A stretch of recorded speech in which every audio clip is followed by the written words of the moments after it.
ഇന്ന് നമ്മൾ കേൾക്കാൻ പോകുന്ന കഥ അതിപ്രസക്തമായ വിക്രമാദിത്യനും വേതാളവും എന്ന കഥയാണ്. ധീരനും നീതിമാനുമായ രാജാവായ വിക്രമാദിത്യൻ ഒരു സന്യാസിയുടെ ആവശ്യപ്രകാരം ശ്മശാനത്തിലെ മരത്തിൽ തൂങ്ങി നിൽക്കുന്ന വേതാളത്തെ പിടിച്ചുകൊണ്ടുവരാൻ പുറപ്പെടുന്നു. വിക്രമാദിത്യൻ വേതാളത്തെ തോളിലേറ്റി മടങ്ങുമ്പോഴെല്ലാം വേതാളം ഓരോ കഥ പറയുന്നു. ഓരോ കഥയുടെ അവസാനം ഒരു കടുത്ത ചോദ്യം. രാജാവ് മറുപടി പറഞ്ഞാൽ വേതാളം വീണ്ടും അപ്രത്യക്ഷമാകും. രാജാവ് ഓരോ തവണയും വേതാളത്തെ തോളിലേറ്റുമ്പോൾ അവന്റെ പരീക്ഷണങ്ങൾ കൂടുതൽ കടുപ്പമാകുന്നു. ബുദ്ധിയും ധൈര്യവും മാത്രമല്ല, മനുഷ്യന്റെ ശരി തെറ്റ് എന്നിവ തിരിച്ചറിയാനുള്ള ശക്തിയും ഇവിടെ പരീക്ഷിക്കപ്പെടുന്നു. രാജാവിന്റെ പരീക്ഷണങ്ങൾ എത്രത്തോളം ഭീകരമാകുന്നുവെന്ന് അത് നമ്മൾക്ക് കഥ കേട്ടുതന്നെ മനസ്സിലാക്കാം. വരൂ കൂട്ടുകാരെ, നമുക്ക് കഥയിലോട് പോകാം. ഈ കഥ നിങ്ങൾക്ക് തീർച്ചയായും ഇഷ്ടമാകുമെന്ന് ഞാൻ വിശ്വസിക്കുന്നു. നമ്മൾ കഥയിലേക്ക് കടക്കുന്നതിന് മുമ്പ് ഒരു ചെറിയ കാര്യം. ക്ലാസിക് ടെയിൽ സ്റ്റോറീസ് എന്ന നമ്മുടെ ചാനലിലേക്ക് എല്ലാവർക്കും ഹൃദയം നിറഞ്ഞ സ്വാഗതം. ഈ ചാനലിലെ കൂടുതൽ മനോഹരമായ കഥകൾക്കായി ചാനൽ സബ്സ്ക്രൈബ് ചെയ്യാനും പുതിയ വീഡിയോകൾ മിസ് ആവാതിരിക്കാൻ ബെൽ ഐക്കൺ അമർത്താനും മറക്കരുതേ. കഥ തുടങ്ങുന്നതിന് മുമ്പ് ഒരു ചെറിയ അഭ്യർത്ഥന കൂടി. ഈ കഥ നിങ്ങൾ എവിടെ നിന്നാണ് കേൾക്കുന്നത് എന്ന് കമന്റ് ബോക്സിൽ എഴുതാമോ? നിങ്ങളെല്ലാവരും ഏതേത് സ്ഥലങ്ങളിൽ നിന്നാണ് ഈ ചാനൽ കാണുന്നത് എന്നറിയാൻ എനിക്ക് വളരെ ആഗ്രഹമുണ്ട്. കൂടാതെ നിങ്ങൾക്കിഷ്ടമുള്ള കഥ ഇവിടെ കേൾക്കണമെങ്കിൽ കമന്റ് ബോക്സിൽ എഴുതാമോ? ഞാൻ നിങ്ങൾക്ക് വേണ്ടി അതിവിടെ ഉണ്ടാക്കാൻ ശ്രമിക്കുന്നതാണ്. അതെ, ഇനി നമുക്ക് ഇന്നത്തെ കഥയിലേക്ക് കടക്കാം. ഒരു കാലത്ത്, വളരെ പണ്ട്, ഉജ്ജയിനി എന്ന മഹാനഗരം ഉണരുന്നത് സൂര്യന്റെ ആദ്യ കിരണങ്ങളോടെയായിരുന്നു. കല്ലുകൊണ്ടുള്ള വീഥികളിലൂടെ പൂക്കളുടെ സുഗന്ധം അവിടെ പടരും. ക്ഷേത്രങ്ങളിൽ മണികൾ മുഴങ്ങും. വിപണികളിൽ മനുഷ്യരുടെ ശബ്ദങ്ങൾ ഉയരും. എന്നാൽ ഈ നഗരത്തിന്റെ ഏറ്റവും വലിയ അഭിമാനം അവിടത്തെ കൊട്ടാരമായിരുന്നില്ല. അത് ഭരിച്ചിരുന്ന രാജാവായിരുന്നു, വിക്രമാദിത്യൻ. അവനെ ജനങ്ങൾ വിളിച്ചത് നീതിയുടെ രാജാവ് എന്നാണ്. കാരണം അവന്റെ രാജ്യത്ത് ശക്തൻ തെറ്റു ചെയ്താൽ ശിക്ഷ ഉറപ്പായിരുന്നു. ദുർബലൻ തെറ്റു ചെയ്താൽ കാരണം അന്വേഷിക്കപ്പെടും. അവന്റെ സിംഹാസനം സ്വർണം കൊണ്ടല്ല, ധർമ്മം കൊണ്ടാണ് നിലനിന്നത്. ഓരോ ദിവസവും രാജസഭയിൽ അവൻ ഇരിക്കുമ്പോൾ വാൾ മുന്നിലുണ്ടായിരുന്നെങ്കിലും അവന്റെ ഏറ്റവും വലിയ ആയുധം അവന്റെ വിവേകമായിരുന്നു. അന്ന് രാവിലെയും രാജസഭ നിറഞ്ഞിരുന്നു. കർഷകർ പരാതിയുമായി, വ്യാപാരികൾ തർക്കവുമായി. ഓരോ പ്രശ്നവും ശാന്തമായി കേട്ട് വിക്രമാദിത്യൻ വിധി പറഞ്ഞു. ഒരിടത്തും ആവേശമില്ല, ഒരിടത്തും അനീതിയില്ല. അങ്ങനെ രാജസഭ മുന്നോട്ടു പോകുമ്പോൾ അപ്രതീക്ഷിതമായി സഭാദ്വാരം തുറന്നു. അകത്ത് കടന്നുവന്നത് ഒരു സന്യാസിയായിരുന്നു. അവനെ കണ്ടതോടെ രാജാവിന്റെ മുഖം മാറി. കാരണം അയാളൊരു അപരിചിതനല്ല. വർഷങ്ങൾക്ക് മുൻപ് ധർമ്മശാസ്ത്ര ചർച്ചകളിൽ രാജാവിനൊപ്പം ഇരുന്നവൻ. രാജാവ് എഴുന്നേറ്റു. സ്വാമി, ഇത്രനാളായി നിങ്ങളെ കണ്ടില്ല. സന്യാസി തലകുനിച്ചു. മഹാരാജാവേ, ഇന്ന് ഞാൻ വന്നത് സാധാരണ സന്ദർശനത്തിനല്ല. സഭ നിശബ്ദമായി. രാജാവ് പറഞ്ഞു, പറയൂ. മഹാരാജാവേ, എനിക്ക് നിങ്ങളോട് ഒരു സഹായം അഭ്യർത്ഥിക്കാനുണ്ട്. രാജാവിന്റെ മുഖത്ത് ഒരു നിമിഷം പോലും സംശയം വന്നില്ല. നിങ്ങൾ ചോദിക്കുന്ന സഹായം ധർമ്മത്തിന് വിരുദ്ധമല്ലെങ്കിൽ ഞാൻ പിന്നോട്ടില്ല. സന്യാസി കണ്ണടച്ചു. ഈ സഹായം നിങ്ങളെ പരീക്ഷിക്കും. രാജാവ് പുഞ്ചിരിച്ചു. ധർമ്മമെപ്പോഴും പരീക്ഷണമാണ്. അപ്പോൾ സന്യാസി പറഞ്ഞു, ശ്മശാനത്തിലെ ഒരു പഴയ വൃക്ഷത്തിൽ ഒരു വേതാളം തൂങ്ങിക്കിടക്കുന്നുണ്ട്. അതിനെ തോളിലേറ്റി എന്റെ ആശ്രമത്തിലേക്ക് കൊണ്ടുവരണം. വിക്രമാദിത്യൻ പറഞ്ഞു, ഇത്രയുമുള്ളോ? ഞാൻ പോകാം. ആ വാക്ക് സഭയെ നടുക്കി. മന്ത്രി മുന്നോട്ടു വന്നു. മഹാരാജാവേ, രാജാവ് കൈയുയർത്തി. ധർമ്മം വിളിക്കുമ്പോൾ രാജാവ് ചോദ്യങ്ങൾ ചോദിക്കരുത്. അങ്ങനെ ഒരു സാധാരണ ദിവസമായി തുടങ്ങിയ പ്രഭാതം ഒരസാധാരണ യാത്രയുടെ തുടക്കമായി. ഇതറിയാതെ ഉജ്ജയിനി തന്റെ രാജാവിനെ അന്ധകാരത്തിലേക്ക് വിടുകയായിരുന്നു. അങ്ങനെ രാജസഭ പിരിഞ്ഞു. സിംഹാസനം ശൂന്യമായി. പുറത്ത് സൂര്യൻ പതുക്കെ അസ്തമിച്ചു. അപ്പോൾ രാജാവ് കൊട്ടാരത്തിന്റെ പിൻവാതിലിലൂടെ പുറപ്പെട്ടു. നഗരം പിന്നിലായി. അവൻ നടന്നു. മണിക്കൂറുകൾ കഴിഞ്ഞു. അവസാനം നഗരത്തിന്റെ അവസാന വിളക്ക് പിന്നിലായി. മുന്നിൽ ശ്മശാനത്തിലേക്കുള്ള വഴി. ഈ വഴി പകൽ പോലും മനുഷ്യർ ഒഴിവാക്കുന്ന വഴിയായിരുന്നു. ഇപ്പോൾ അർദ്ധരാത്രി. മണ്ണിന്റെ ഗന്ധം കനത്തതായി. കാറ്റ് കൂടുതൽ തണുത്തു. അവന്റെ മുന്നിൽ വൃക്ഷങ്ങളുടെ നിഴലുകൾ വളർന്നുവന്നു. ചിലത് മനുഷ്യരൂപം പോലെ, ചിലത് വിചിത്രമായ ഭീകരരൂപങ്ങൾ പോലെ. ഒരു നിമിഷം പോലും രാജാവ് നിർത്തിയില്ല. മുന്നോട്ട് തന്നെ നടന്നു. ശ്മശാനത്തിന്റെ അതിരിലേക്ക് അവനെത്തി. അവിടെ നിശബ്ദത പോലും ശബ്ദമുള്ളതായി തോന്നി. കാറ്റ് മരക്കൊമ്പുകൾക്കിടയിൽ ഒരു നിലവിളി പോലെ. അകലെ ഒരു വലിയ വൃക്ഷം, കാലം തിന്നുതീർത്തതുപോലെ വളഞ്ഞും തിരിഞ്ഞും നിൽക്കുന്ന കൊമ്പുകൾ. ആ വൃക്ഷത്തിന്റെ ഏറ്റവും മുകളിലത്തെ കൊമ്പിൽ തലകീഴായി ഒരു രൂപം, നിശ്ചലമായി. ആ രൂപം മരിച്ചതല്ല, ജീവിച്ചിരിക്കുന്നതുമല്ല. വേതാളം. അത് കണ്ട നിമിഷം രാജാവിന്റെ ശരീരം ഒരു നിമിഷം തണുത്തു. അവൻ അടുത്തേക്ക് നടന്നു. ഓരോ ചുവടും കൂടുതൽ ഭാരം. വൃക്ഷത്തിന്റെ അടിയിൽ നിൽക്കുമ്പോൾ വേതാളത്തിന്റെ മുഖം വ്യക്തമായി. ഉണങ്ങിയ ചർമ്മം, പകുതി തുറന്ന കണ്ണുകൾ, ഒരു പരിഹാസച്ചിരി. രാജാവിന് മനസ്സിലായി, ആ മരത്തിൽ കയറിയെങ്കിൽ മാത്രമേ വേതാളത്തെ എടുക്കാൻ സാധിക്കൂ. അവൻ മരത്തിൽ കയറി വേതാളത്തെ തോളിൽ കയറ്റി ഇറങ്ങി. അത് അവിശ്വസനീയമായി ഭാരമുള്ളതായിരുന്നു. മരിച്ച ശരീരത്തിന്റെ ഭാരമല്ല, അനേകം കഥകളുടെ ഭാരം. രാജാവ് തിരിഞ്ഞു നടന്നു.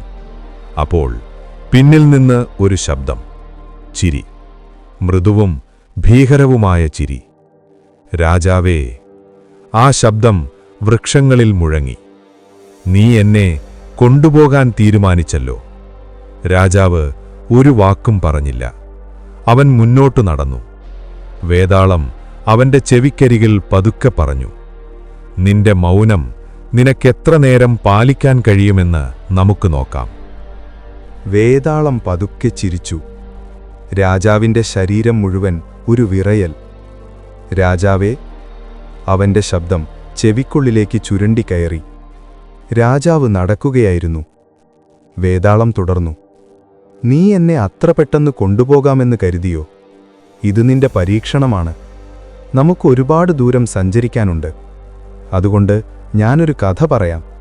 പക്ഷേ ഒരു നിബന്ധനയുണ്ട്. രാജാവ് ഒന്നും പറഞ്ഞില്ല. നടപ്പ് തുടർന്നു. ഞാൻ പറയുന്ന കഥയുടെ അവസാനം അതിനൊരു ഉത്തരമുണ്ടായിരിക്കുകയും അതറിഞ്ഞിട്ട് നീ മിണ്ടാതിരിക്കുകയുമാണെങ്കിൽ നിന്റെ തല ചിതറിത്തെറിച്ച് 1000 കഷ്ണങ്ങളായി പോകും. എന്നാൽ നീ ഉത്തരം പറഞ്ഞാലോ, ഞാൻ നിന്റെ തോളിൽ നിന്നും വഴുതി മാറി വീണ്ടും ആ മരത്തിലോട്ട് തന്നെ പോകും. എങ്ങനെയുണ്ട് എന്റെ വ്യവസ്ഥ? രാജാവ് ചിന്തിച്ചു. ഉത്തരം പറഞ്ഞാൽ വേതാളം പോകും, പറഞ്ഞില്ലെങ്കിൽ മരണമുറപ്പ്. ഇതൊരു ധർമ്മസങ്കടം തന്നെ. രാജാവ് ഒന്നും പറഞ്ഞില്ല. അവൻ നടപ്പ് തുടർന്നു. എങ്കിലും വേതാളം കഥ പറഞ്ഞു തുടങ്ങി. ഇത് 1-ാം കഥ. ഹേ രാജാവേ, കേട്ടാലും. ഒരു ഗ്രാമമുണ്ടായിരുന്നു. ശാന്തമായ ഗ്രാമം. പാടങ്ങൾ, കിണറുകൾ, ചെറിയ വീടുകൾ. ആ ഗ്രാമത്തിൽ 2 സഹോദരങ്ങൾ. മൂത്തവൻ സത്യസന്ധൻ, അധ്വാനി. ഇളയവൻ ബുദ്ധിമാൻ, എന്നാൽ അലസൻ. മൂത്തവൻ പകൽ മുഴുവൻ വയലിൽ പണിയെടുക്കും. ഇളയവൻ വീട്ടിലിരുന്ന് സ്വപ്നങ്ങൾ കാണും. ഒരു ദിവസം ഗ്രാമത്തിൽ ഒരു വലിയ ദുരന്തമുണ്ടായി. മൂത്തവനെ വീട്ടിനകത്ത് മരിച്ച നിലയിൽ കണ്ടു. തലയിൽ ഒരടിയുടെ പാട്. ഗ്രാമം മുഴുവൻ വിറച്ചു. ആദ്യ സംശയം ഇളയ സഹോദരനിലേക്കാണ്. കാരണം അവസാനം മൂത്തവനോടൊപ്പം കണ്ടത് അവനെയായിരുന്നു. ഗ്രാമസഭ കൂടി. എല്ലാവരും ഒരേ വാക്ക്, ഇളയവൻ കൊലയാളിയാണ്. അവൻ പറഞ്ഞു, ഞാൻ ചെയ്തില്ല. പക്ഷേ ആരും വിശ്വസിച്ചില്ല. അവനെ ശിക്ഷിക്കാനൊരുങ്ങി. അപ്പോൾ മൂത്തവന്റെ ഭാര്യ മുന്നോട്ടു വന്നു. അവളുടെ കൈകൾ വിറച്ചു, കണ്ണുകൾ നിറഞ്ഞു. അവൾ പറഞ്ഞു, കൊലയാളി ഇവനല്ല. ഗ്രാമം നിശബ്ദമായി. അവൾ തുടർന്നു, കൊല ചെയ്തത് ഞാനാണ്. ഒരു നിമിഷം എല്ലാവരും ശ്വാസം പിടിച്ചു. അവൾ പറഞ്ഞു, "എന്റെ ഭർത്താവ് എന്നെ പീഡിപ്പിച്ചു, എന്നെ വെറുമൊരു വസ്തുവായി കണ്ടു. ഒരു ദിവസം എനിക്ക് സഹിക്കാനായില്ല. അവൻ ഉറങ്ങുമ്പോൾ ഞാൻ..." അവൾ വാക്കുകൾ പൂർത്തിയാക്കിയില്ല. ഗ്രാമം വീണ്ടും വിറച്ചു. ഇപ്പോൾ ചോദ്യം മാറി. "നീ പറയൂ, ഇവിടെ ആരാണ് കുറ്റക്കാരൻ?" വേതാളം കഥ നിർത്തി. അവന്റെ ശബ്ദം കനത്തതായി. "രാജാവേ, ഇവിടെ ആരാണ് ശിക്ഷിക്കപ്പെടേണ്ടത്?" കാറ്റ് ഒരുപാട് ശക്തമായി. രാജാവ് നടക്കുകയായിരുന്നു. ഒരു നിമിഷം അവന്റെ മനസ്സ് ചിന്തിച്ചു. മൂത്തവൻ പീഡകൻ, ഭാര്യ കൊലയാളി, ഇളയവൻ നിരപരാധി. വേതാളം ചിരിച്ചു. "നിനക്ക് ഉത്തരമറിയാം, പക്ഷേ നീ പറഞ്ഞാൽ ഞാൻ മടങ്ങും." രാജാവ് നടക്കുന്നത് നിർത്തി. ഒരു നിമിഷം നിശ്ശബ്ദത. പിന്നീട് അവൻ പറഞ്ഞു, "ഇതിൽ സംശയമെന്തു വേതാളമേ? കുറ്റം പീഡനമാണ്. അത് കൊലയിലേക്ക് നയിച്ചു." വേതാളം ഉച്ചത്തിൽ ചിരിച്ചു. "അതിശയകരം വിക്രമാദിത്യ, നിന്റെ ബുദ്ധി കൂർമ്മയുള്ളത് തന്നെ. ഉത്തരം ശരിയാണ്. പക്ഷേ..." വേതാളത്തിന്റെ ചിരി വൃക്ഷങ്ങൾക്കിടയിൽ പടർന്നു. അടുത്ത നിമിഷം രാജാവിന്റെ തോൾ ശൂന്യമായി. വേതാളം അപ്രത്യക്ഷമായി, വീണ്ടും ആ പഴയ വൃക്ഷത്തിലേക്ക്. രാജാവ് ഒന്നും പറഞ്ഞില്ല.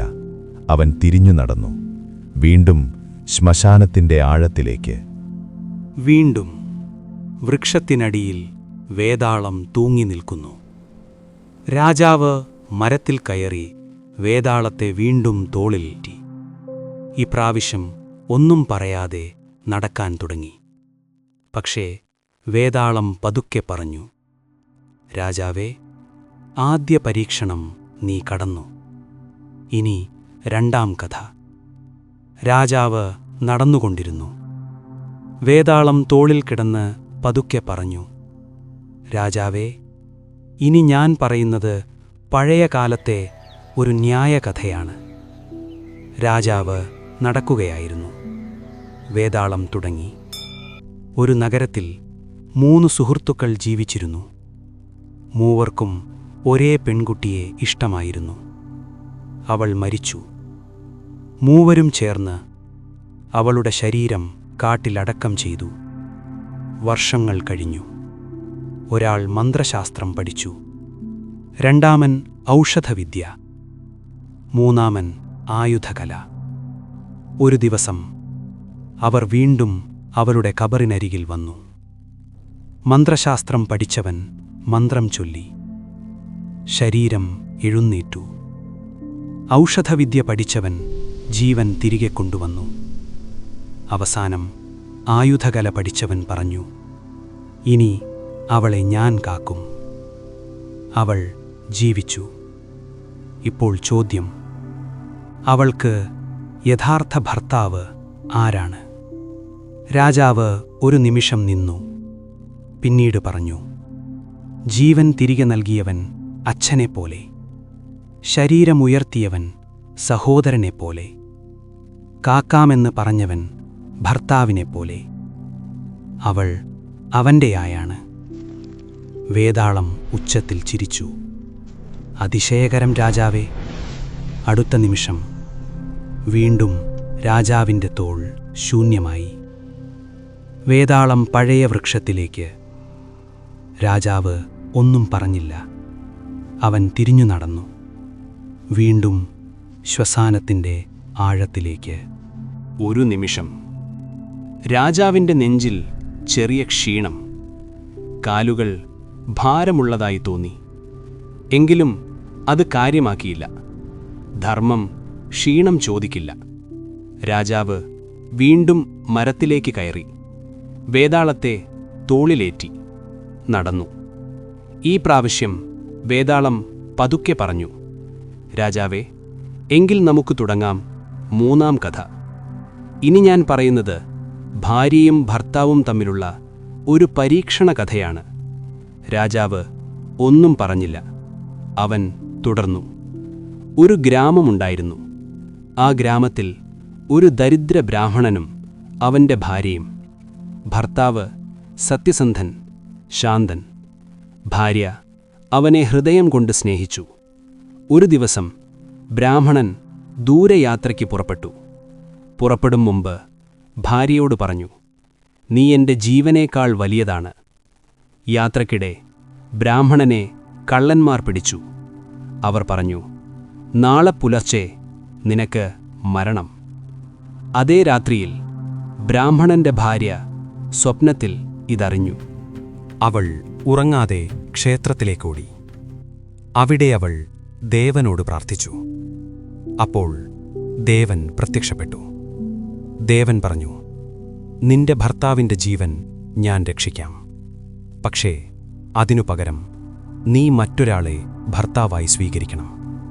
ഭാര്യ വിറച്ചു. ഒരു നിമിഷം മൗനം.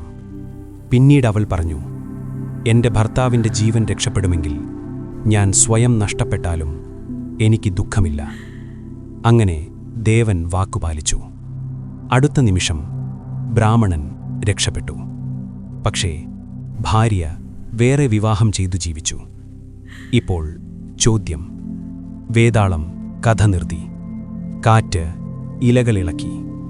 വേതാളം ചോദിച്ചു, "രാജാവേ, ഇവിടെ ഭാര്യയുടെ ധർമ്മം ശരിയോ, അല്ലെങ്കിൽ ഭർത്താവിനോടുള്ള വിശ്വാസമാണോ തെറ്റായത്?"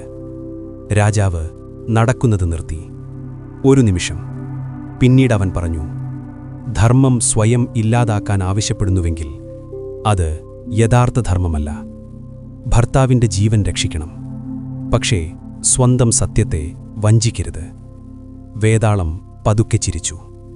"നിന്റെ ഉത്തരത്തിൽ മനുഷ്യന്റെ വേദനയും ധർമ്മത്തിൻ്റെ പരിധിയുമുണ്ട്. ഉത്തരം ശരിയാണ്." അടുത്ത നിമിഷം വീണ്ടും രാജാവിൻ്റെ തോൾ ശൂന്യമായി. വേതാളം വൃക്ഷത്തിലേക്ക് മടങ്ങി. രാജാവ് ഒന്നും പറഞ്ഞില്ല. അവൻ ക്ഷീണിച്ച കാലുകളുമായി വീണ്ടും നടന്നു, ശ്മശാനത്തിൻ്റെ ആഴത്തിലേക്ക്. വീണ്ടും രാജാവ് വേതാളത്തെ തോളിലേറ്റി നടന്നു. കാലുകൾക്ക് ക്ഷീണം, മനസ്സിന് ഭാരം. എന്നാലും അവൻ നിർത്തിയില്ല.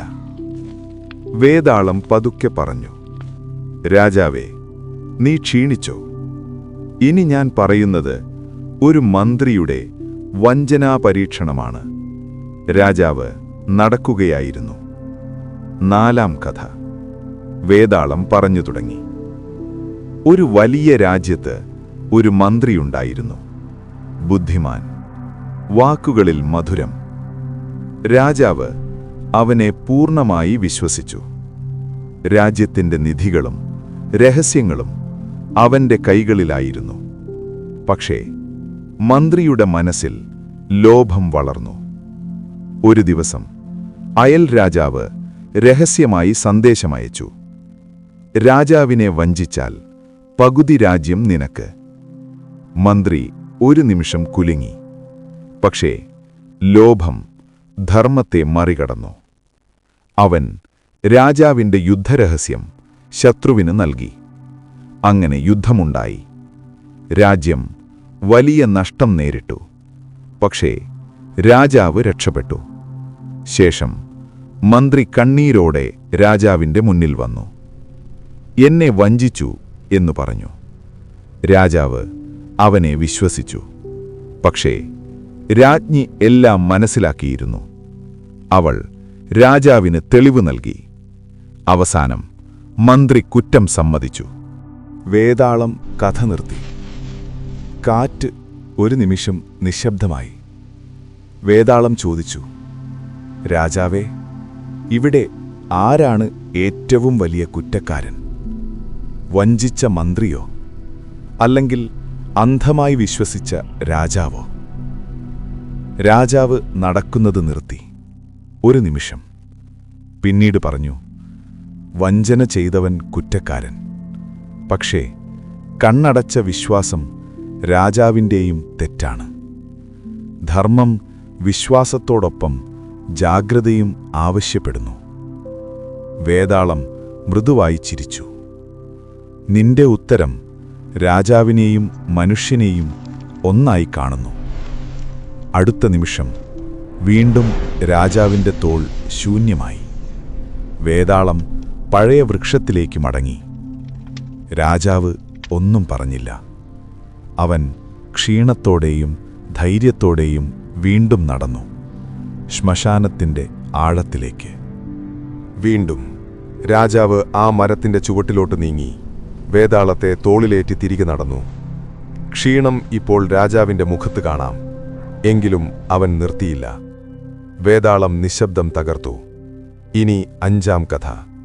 രാജാവേ, ഇനി ഞാൻ പറയുന്നത് ഒരു പിതാവിനെയും മകനെയും പരീക്ഷിച്ച കഥയാണ്. രാജാവ് നടക്കുകയായിരുന്നു. ഒരു ഗ്രാമമുണ്ടായിരുന്നു. ആ ഗ്രാമത്തിൽ ഒരു വൃദ്ധനായ പിതാവും അവന്റെ ഏക മകനും താമസിച്ചിരുന്നു. പിതാവ് ധാർമ്മികൻ, നീതിമാൻ, മകൻ ധീരൻ, പക്ഷേ അല്പം അഹങ്കാരി. ഒരു ദിവസം ഗ്രാമത്തിൽ ഒരു വലിയ മോഷണം നടന്നു. രാജകീയ നിധി കാണാതായി. അന്വേഷണം തുടങ്ങി. തെളിവുകൾ ഒന്നൊന്നായി മകന്റെ അടുത്തേക്കാണെത്തിയത്. ഗ്രാമസഭ കൂടി. എല്ലാവരും പറഞ്ഞു, മകൻ കുറ്റക്കാരനാണ്. പിതാവിന്റെ നെഞ്ചു വിറച്ചു. അവൻ മകനെ നോക്കി. മകൻ തല താഴ്ത്തി. രാജാവ് ഗ്രാമത്തിലേക്ക് വന്നു. വിചാരണ തുടങ്ങി. പിതാവിനോട് ചോദിച്ചു, നിന്റെ മകൻ കുറ്റക്കാരനാണോ? ഒരു നിമിഷം അവൻ ആലോചിച്ചു. പിതാവിന്റെ മുന്നിൽ 2 വഴികൾ. സത്യം പറഞ്ഞാൽ മകൻ മരിക്കും, കള്ളം പറഞ്ഞാൽ ധർമ്മം മരിക്കും. ഗ്രാമം നിശബ്ദമായി. കാറ്റുപോലും നിശബ്ദമായി. പിതാവ് കണ്ണടച്ചു.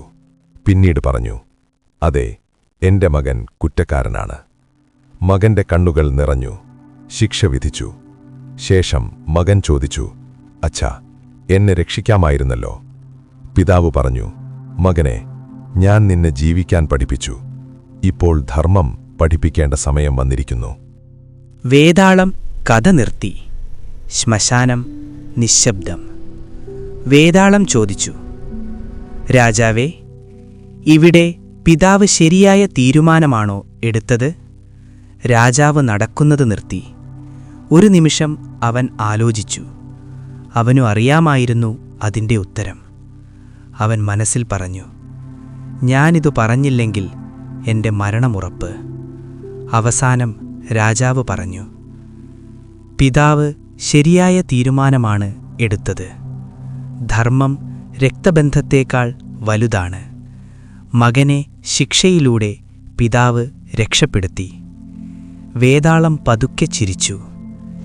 നീ രാജാവല്ല, നീ ധർമ്മത്തിൻ്റെ ഭാരമറിയുന്ന മനുഷ്യനാണ്. അടുത്ത നിമിഷം വീണ്ടും രാജാവിൻ്റെ തോൾ ശൂന്യമായി. വേതാളം പഴയ വൃക്ഷത്തിലേക്ക് മടങ്ങി. രാജാവ് ക്ഷീണത്തോടെയും നിശബ്ദതയോടെയും വീണ്ടും നടന്നു, ശ്മശാനത്തിൻ്റെ ആഴത്തിലേക്ക്. വീണ്ടും രാജാവ് മരത്തിനരികിലെത്തി. എങ്ങനൊക്കെയോ വേതാളത്തെ തോളിലേറ്റി തിരികെ നടന്നു. ഇപ്പോൾ അവന്റെ ശ്വാസം വ്യക്തമായി കേൾക്കാം. കാലുകൾ വിറയ്ക്കുന്നു. എന്നാലും അവൻ മുന്നോട്ട്. വേതാളം പതുക്കെ പറഞ്ഞു, രാജാവേ, ഇനി ഞാൻ പറയുന്നത് മറ്റുള്ളവരുടെ കഥയല്ല. ഇത് നിന്റെ തന്നെ സത്യപരീക്ഷണമാണ്. 6-ാം കഥ. രാജാവ് നടന്നുകൊണ്ടിരുന്നു. ഒരു രാജ്യമുണ്ടായിരുന്നു. അവിടത്തെ രാജാവ് ജനങ്ങളെ സ്നേഹിച്ചു, ധർമ്മം പാലിച്ചു. പക്ഷേ അവന് ഒരു രഹസ്യമുണ്ടായിരുന്നു. യൗവനകാലത്ത് അവൻ ഒരു നിർദോഷിയെ കൊന്നിരുന്നു. രാജ്യം രക്ഷിക്കാനായിരുന്നു അന്ന് അങ്ങനെ ചെയ്തത്. പക്ഷേ ആ മനുഷ്യന് കുടുംബമുണ്ടായിരുന്നു. അവരുടെ കണ്ണീർ അവന്റെ മനസ്സിൽ തീരാ ദുഃഖമായി കിടന്നു. വർഷങ്ങൾ കഴിഞ്ഞു. അവൻ രാജാവായി, നീതിയുടെ പ്രതീകമായി. ജനങ്ങൾ അവനെ ദൈവത്തെപ്പോലെ കണ്ടു. ഒരു ദിവസം അവന്റെ മുന്നിൽ ആ മനുഷ്യന്റെ മകൻ വന്നു. പറഞ്ഞു, മഹാരാജാവേ, എന്റെ അച്ഛനെ കൊന്നത് നിങ്ങളാണ്. രാജസഭ നിശബ്ദമായി. മന്ത്രി പറഞ്ഞു, അവൻ കള്ളമാണ് പറയുന്നത്. സൈന്യം മുന്നോട്ടു വന്നു. രാജാവിന് 2 വഴികൾ. സത്യം സമ്മതിച്ചാൽ സിംഹാസനം നഷ്ടമാകും. നിഷേധിച്ചാൽ രാജ്യം രക്ഷപ്പെടും. ആ രാത്രി രാജാവ് ഒറ്റയ്ക്കായിരുന്നു. അവൻ ഉറങ്ങാനേ കഴിഞ്ഞില്ല. അവൻ സ്വയം ചോദിച്ചു, ഞാൻ ആദ്യം രാജാവാണോ അതോ ആദ്യം മനുഷ്യനോ? പുലർച്ചെ രാജസഭ വീണ്ടും ചേരുമ്പോൾ രാജാവ് എഴുന്നേറ്റ് പറഞ്ഞു. അവൻ പറഞ്ഞത് സത്യമാണ്. സഭ വിറച്ചു. ജനങ്ങൾ കരഞ്ഞു. രാജാവ് തുടർന്നു, രാജ്യം രക്ഷിക്കാൻ ഞാൻ ഒരാളെ കൊന്നു. പക്ഷേ നിർദോഷന്റെ രക്തം ധർമ്മമല്ല. ഞാൻ എൻ്റെ ശിക്ഷ സ്വീകരിക്കുന്നു. വേതാളം കഥ നിർത്തി. ശ്മശാനം നിശബ്ദമായി. വേതാളം ചോദിച്ചു, രാജാവേ, അവൻ ശരിയായ തീരുമാനമാണോ എടുത്തത്? രാജാവ് നടക്കുന്നത് നിർത്തി. വളരെ നീണ്ട നിശബ്ദത.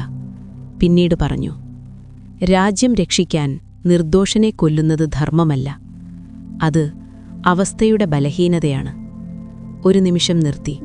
പിന്നെ തുടർന്നു, പക്ഷേ സത്യം പറഞ്ഞെല്ലാം നഷ്ടപ്പെടുകയാണെങ്കിലും മനുഷ്യന്റെ മനസാക്ഷി രക്ഷപ്പെടുന്നുവെങ്കിൽ അതാണ് യഥാർത്ഥ ധർമ്മം. സിംഹാസനം ഒരു ദിവസമുണ്ടാകും, പക്ഷേ സത്യമില്ലെങ്കിൽ രാജ്യം തന്നെ ഉണ്ടാകില്ല. വേതാളം നിശബ്ദമായി കേട്ടു. പിന്നീട് ആഴത്തിൽ ചിരിച്ചു. ഒരു കനത്ത ചിരി. രാജാവേ, ഇതാണ് ഞാൻ കാത്തിരുന്ന ഉത്തരം. അടുത്ത നിമിഷം വീണ്ടും രാജാവിൻ്റെ തോൾ ശൂന്യമായി. വേതാളം പഴയ വൃക്ഷത്തിലേക്ക് തിരികെ പോയി. രാജാവ് തളർന്നിട്ടും തിരികെ നടന്നു. അവൻ്റെ വാക്കുപാലിക്കാൻ മാത്രമായി ശ്മശാനത്തിൻ്റെ ആഴത്തിലേക്ക്. രാജാവ് വൃക്ഷത്തിൽ കയറി വേതാളത്തെ തോളിലേറ്റി വീണ്ടും തിരികെ നടന്നു. ഇപ്പോൾ അവന്റെ ശരീരം തളർന്നിരുന്നു. കാലുകൾ ക്ഷീണിച്ചു. പക്ഷേ മനസ്സ് ഇനിയും ഉറച്ചതായിരുന്നു. വേതാളം ഈ പ്രാവശ്യം ചിരിച്ചില്ല. അവന്റെ ശബ്ദം ഗൗരവമായി. രാജാവേ, ഇത് നിന്റെ അവസാനത്തെ പരീക്ഷണം. രാജാവ് നടക്കുകയായിരുന്നു. ഇനി ഞാൻ പറയുന്നത് ഒരു കഥയല്ല. ഇത് നിന്റെ മുന്നിലുള്ള സത്യമാണ്. രാജാവിന്റെ ഹൃദയം ഒരു നിമിഷം കുലുങ്ങി. വേതാളം തുടർന്നു. നിന്നെ ഈ ശ്മശാനത്തിലേക്ക് അയച്ച സന്യാസിയെ നിനക്ക് ഓർമ്മയുണ്ടല്ലോ? രാജാവ് നിശബ്ദനായി. അവൻ ഒരു സാധാരണ സന്യാസിയല്ല. അവന് സിദ്ധികളുണ്ട്. നിന്നെ ഉപയോഗിച്ച് എന്നെ പിടിപ്പിച്ച് എന്റെ ശക്തി സ്വന്തമാക്കാനാണ് അവന്റെ പദ്ധതി. അതവന് കിട്ടിയാൽ ഈ ലോകം തന്നെ അവന്റെ കൈക്കുള്ളിലാകും. വേതാളം തുടർന്നു. അവൻ ഇപ്പോൾ ഒരു വലിയ യാഗത്തിലാണ്. നീ എന്നെ അവനു ഏൽപ്പിക്കും എന്ന ഉറച്ച ധാരണ അവനുണ്ട്. എന്നെ യാഗത്തിൽ അർപ്പിച്ചാൽ അവന് മരണമില്ലാത്ത ശക്തി ലഭിക്കും. രാജാവ് നടക്കുന്നത് നിർത്തി. വേതാളം തുടർന്നു. നിന്റെ ധൈര്യവും നിന്റെ സത്യവും അവനറിയാം. അതുകൊണ്ടാണ് നിന്നെ തിരഞ്ഞെടുത്തത്. ഒരു ദീർഘനിശബ്ദത. പിന്നീട് വേതാളം പറഞ്ഞു, രാജാവേ, ഇപ്പോൾ നിനക്ക് 2 വഴികളുണ്ട്. ഒന്ന്, എന്നെ കൊണ്ടുപോയി സന്യാസിക്ക് കൊടുക്കുക. അപ്പോൾ നീ നിന്റെ വാക്കു പാലിക്കും. പക്ഷേ ലോകം ഒരു ദുരന്തത്തിലേക്ക് പോകും. 2, എന്നെ ഇവിടെ തന്നെ വിടുക. അപ്പോൾ നീ വാഗ്ദാനം ലംഘിക്കും. പക്ഷേ ലോകം രക്ഷപ്പെടും. ശ്മശാനം മുഴുവൻ നിശബ്ദമായി. ഇത് രാജാവിന്റെ ഏറ്റവും വലിയ ധർമ്മസങ്കടം. വാക്കോ, ലോകമോ, സ്വന്തം മാനമോ, മനുഷ്യരുടെ ജീവിതങ്ങളോ? രാജാവ് കണ്ണടച്ചു. അവന്റെ മനസ്സിലൂടെ എല്ലാ കഥകളും കടന്നു. അമ്മയും മകനും, ഭാര്യയും ഭർത്താവും, പിതാവും മകനും, രാജകുമാരിയും മന്ത്രിയും, എല്ലാവരും. അവൻ പതുക്കെ പറഞ്ഞു, ധർമ്മം ഒരാളുടെ വാക്കല്ല, അത് അനേകരുടെ ജീവനാണ്. രാജാവ് വേതാളത്തെ തോളിൽ നിന്നിറക്കി. അവൻ പറഞ്ഞു, ഞാൻ എൻ്റെ വാക്ക് ലംഘിക്കുന്നു. പക്ഷേ ലോകത്തെ ഒരിക്കലും വഞ്ചിക്കില്ല. വേതാളം ആദ്യമായി ശാന്തമായി ചിരിച്ചു. ഇതാണ് ഞാൻ കാത്തിരുന്ന ഉത്തരം. അടുത്ത നിമിഷം വേതാളം അവന്റെ രൂപം വിട്ടു പ്രകാശമായി മാറി. വേതാളം പറഞ്ഞു, രാജാവേ, നീ എല്ലാ പരീക്ഷണങ്ങളും കടന്നു. നിനക്ക് ധൈര്യം മാത്രമല്ല, നിനക്ക് ധർമ്മബുദ്ധിയുണ്ട്. അതിനാലാണ് ഞാൻ ഇതുവരെ നിന്നെ പരീക്ഷിച്ചത്. വേതാളം തുടർന്നു. സന്യാസിയുടെ വഞ്ചന ഇപ്പോൾ തന്നെ ഞാൻ തകർക്കും. ഉടനെ തന്നെ വേതാളം ഒരു ശക്തമായ കാറ്റായി മാറി. ദൂരത്ത് സന്യാസിയുടെ ഹോമകുണ്ടലത്തിൽ ഒരു നിലവിളി കേട്ടു. സന്യാസിയുടെ ഹോമം പൊളിഞ്ഞു. ആ ഹോമത്തിൽ തന്നെ സന്യാസിയെ വേതാളം ഭസ്മമാക്കി മാറ്റി. തിരികെ വന്ന വേതാളം രാജാവിനോടായി പറഞ്ഞു, രാജാവേ, നീ രാജാവായതുകൊണ്ടല്ല, നീ ഒരു നല്ല മനുഷ്യനായതുകൊണ്ടാണ് ഈ പരീക്ഷണം ജയിച്ചത്. അടുത്ത നിമിഷം വേതാളം അദൃശ്യമായി. ശ്മശാനം ശാന്തമായി. രാജാവ് ഒറ്റയ്ക്കായി. ആകാശത്ത് ചന്ദ്രൻ തെളിഞ്ഞു. കാറ്റ് നിശബ്ദമായി. രാജാവ് പതുക്കെ മടങ്ങി. ഈ യാത്രയിൽ അവൻ വേതാളത്തെ കണ്ടെത്തിയില്ല, പക്ഷേ സ്വന്തം ധർമ്മത്തെ കണ്ടെത്തി. ഇരുട്ടിലൂടെ നടന്ന രാജാവ് അവസാനം വെളിച്ചം കണ്ടെത്തിയത് പുറത്ത് അല്ല, സ്വന്തം ഉള്ളിലായിരുന്നു. വാൾ പിടിച്ച കൈയല്ല ഇന്ന് ജയിച്ചത്, ധർമ്മം പിടിച്ച മനസ്സാണ്. വേതാളം അപ്രത്യക്ഷമായി. പക്ഷേ അവൻ ചോദിച്ച ചോദ്യങ്ങൾ ഇനിയും മനുഷ്യന്റെ മനസ്സിൽ ജീവിക്കുന്നു. കാരണം കഥകൾ അവസാനിക്കാം, പക്ഷേ ധർമ്മത്തിന്റെ പരീക്ഷണം ഒരിക്കലും അവസാനിക്കില്ല. ഇത് വിക്രമാദിത്യന്റെ കഥ മാത്രമല്ല, സത്യം തിരയുന്ന എല്ലാ മനുഷ്യരുടെയും കഥയാണ്. ഇരുട്ടുമാറും, പക്ഷേ ധൈര്യമുള്ളവരുടെ പാദചിഹ്നങ്ങൾ കാലത്തിനപ്പുറവും നിലനിൽക്കും. ഇതാണ് നമുക്ക് ഈ കഥയിൽ നിന്നും ലഭിക്കുന്ന പാഠം. ഇന്നത്തെ കഥ നിങ്ങൾക്കെല്ലാവർക്കും ഇഷ്ടമായിട്ടുണ്ടാകും എന്ന് ഞാൻ വിശ്വസിക്കുന്നു. ഈ വീഡിയോ നിങ്ങൾക്കിഷ്ടമായെങ്കിൽ ദയവായി ലൈക്ക് ചെയ്യൂ. ഇനിയും ഇത്തരത്തിലുള്ള മനോഹരമായ കഥകൾക്കായി നമ്മുടെ ചാനൽ സബ്സ്ക്രൈബ് ചെയ്യാനും പുതിയ വീഡിയോ വന്ന ഉടൻ അറിയാൻ ബെൽ ഐക്കൺ അമർത്താനും മറക്കരുതേ. ഈ കഥയെക്കുറിച്ചുള്ള നിങ്ങളുടെ അഭിപ്രായങ്ങളും നിങ്ങൾ ഏത് സ്ഥലത്തു നിന്നാണ് ഈ വീഡിയോ കാണുന്നത് എന്നും കമന്റ് ബോക്സിൽ എഴുതാൻ മറക്കല്ലേ. നിങ്ങളുടെ ഓരോ കമന്റും എനിക്ക് വലിയ പ്രചോദനമാണ്. ഇനിയും കൂടുതൽ സ്നേഹവും സന്ദേശവും നിറഞ്ഞ കഥകളുമായി വളരെ പെട്ടെന്ന് വീണ്ടും കാണാം. അപ്പോൾ വരെ എല്ലാവർക്കും സുഖനിദ്ര ആശംസിക്കുന്നു. Good night.